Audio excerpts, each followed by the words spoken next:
Hello! Welcome to our channel. Are you ready for a thrilling ride?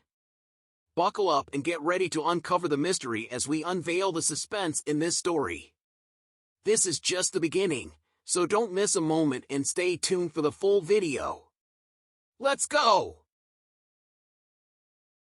The 31st of October. Some people love it, while others hate it. According to Christians, Halloween is a day of devil worship and witchcraft. On the other side of the strangely decorated fence, weird and wicked people try to use the day as an excuse to become even more frightening. Then, somewhere in the center of everything, ignoring the decorations, costumes, and spectacle, ignoring all objections and nasty words from the opposing side, right in the middle, there are people like Janet Smith who are absolutely careless about anything. Janet grew up with no interest in Halloween. She was born diabetic, so the prospect of a holiday with the promise of pillowcases full of candy was a nightmare. Sure, there's sweets for Christmas, but there are also gifts to be opened. But the only thing Janet would unwrap on Halloween would be a diabetic coma if she ate the candy. No, thank you. Janet's parents, Dave and Betty Smith, on the other hand, love Halloween, much to her annoyance. They met at a Halloween party shortly after graduating from high school and have been in love ever since. So, as is their custom, Dave and Betty go all out with the decorations each year.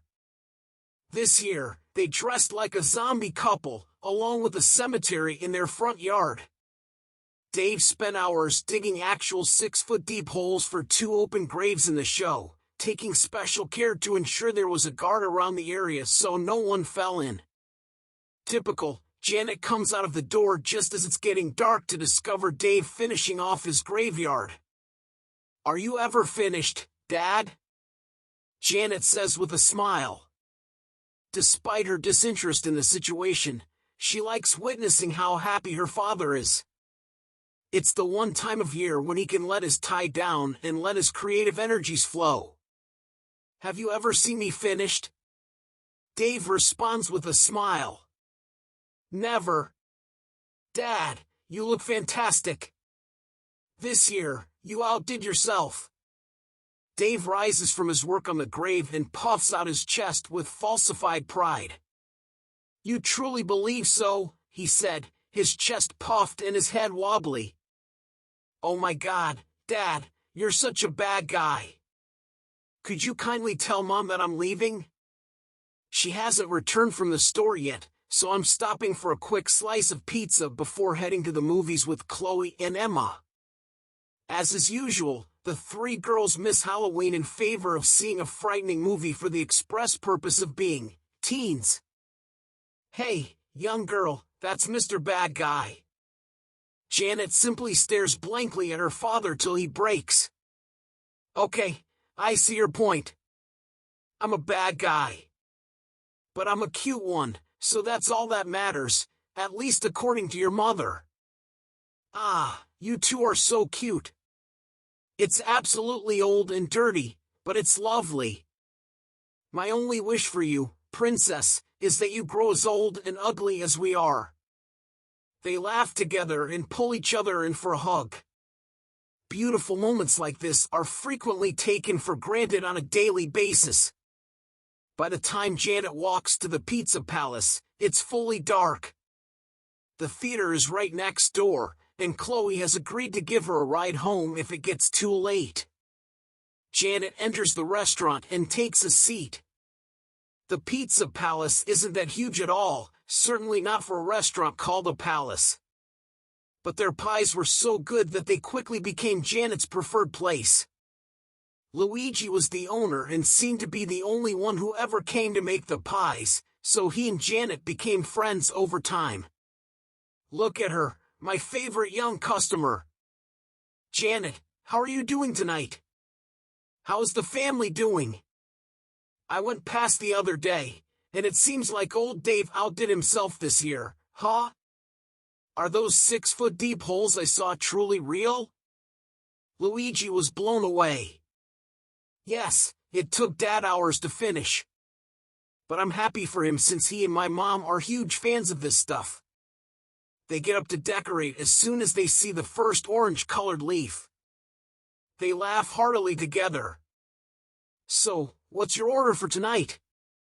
The usual. Small personal pan with vegan pepperoni, yeah. You do realize you're the only one who eats this stuff, right? I can't give it away. Luigi laughs. So, why do you keep it? Because you're my most loyal customer, and loyalty gives you what you deserve. Tiny, disgusting fake pepperoni.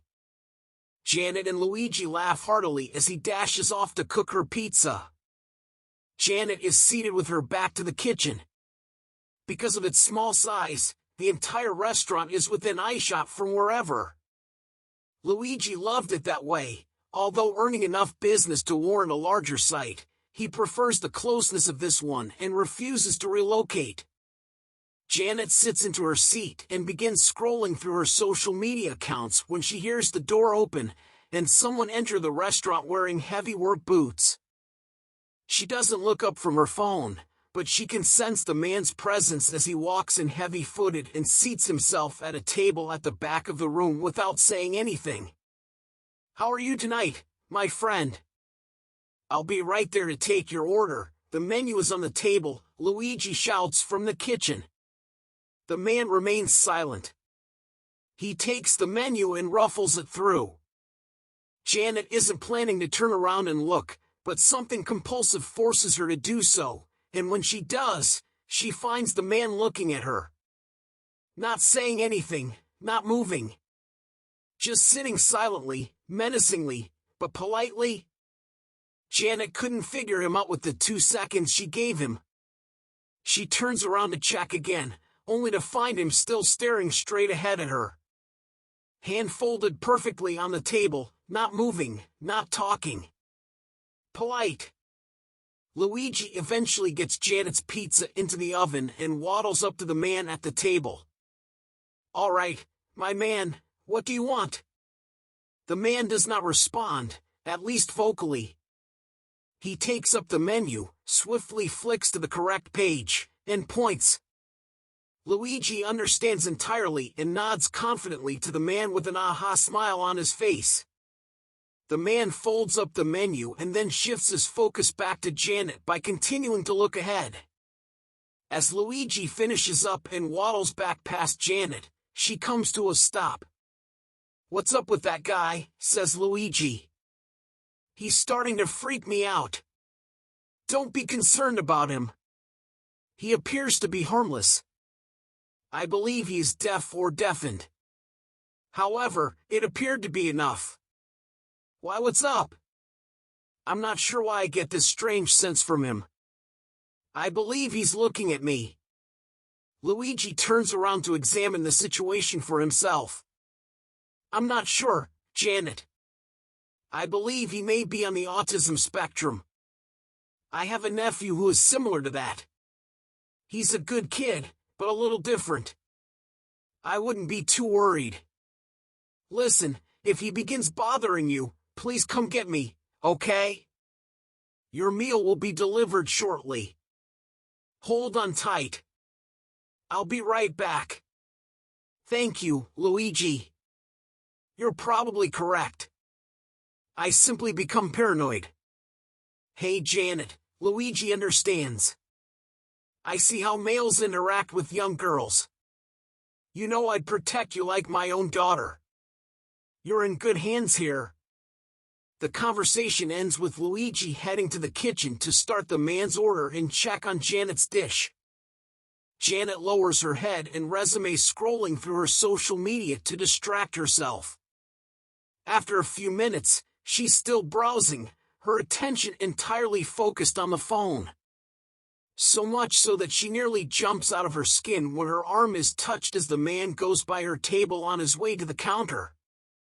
Janet watches Luigi and the man trying to speak, with Luigi ultimately determining that the man needs to use the bathroom. Luigi directs him in the right direction as he prepared Janet's pizza for service and delivers it over. One hot pizza. As he delivers Janet the food, Luigi shouts with pleasure.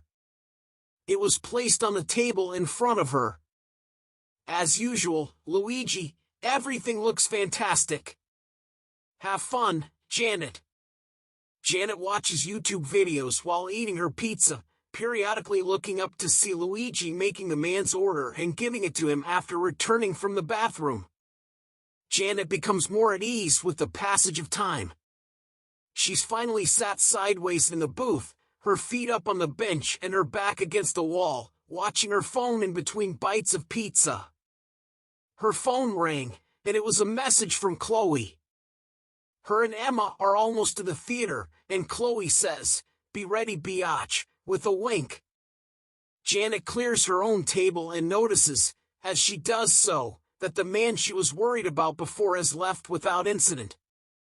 After all, Luigi was probably just a poor person with a few problems. She comes up to the counter and sets down the plate and utensils. "Thank you, Janet, but you do know you don't have to do that, right? You say that all the time, but it hasn't stopped me yet, has it?" Janet smiles as she responds. "You're a good kid, Janet. Your parents raised you well." "Thank you, believe me, this old man appreciates it." "What happened to that guy, Luigi?" He left quite some time ago." "You were so busy on your phone that you didn't even notice."